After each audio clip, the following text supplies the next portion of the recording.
I think it's very easy to say that ESG is dead given the regulatory risks that we face, particularly coming out of the US, and also the returns that people have seen over the past few years. But quite frankly, for us, it's actually about how do we build an industry that is much more meaningful.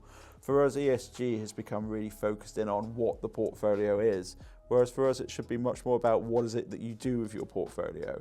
Not just about what there is in the portfolio, it's about how do you engage with that company and how do you drive change on behalf of your client. So if we can return ESG into being about actually what the outcomes are from this process and how you're making money and making a difference, I think it will have a much better future.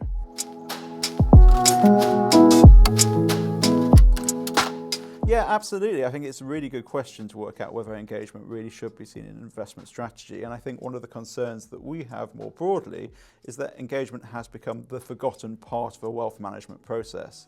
Whereas actually, if you can get into companies, talk to them and change their processes, that's not only good for your portfolio, because it should provide long-term risk mitigation, but it's also good for creating that connection with clients. If you can tell a client about how a company has changed, become a little bit more sustainable, it should create that little bit more pride in what the money is doing. So yes, for us, engagement should be at the core of an investment approach.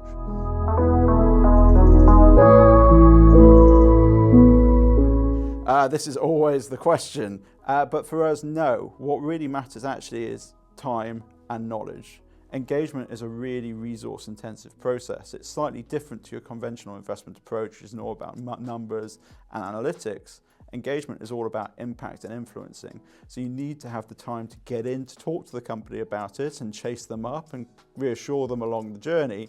But you also need to have quite a deep depth of knowledge about the issue. You need to know more about what you're talking about than the company already does if you want them to change. So for us, it's not necessarily about the size of your assets, it's about how good your engagement team is. And for us, time and time again, irrespective of how big we are, we've changed some of the world's largest businesses for the better.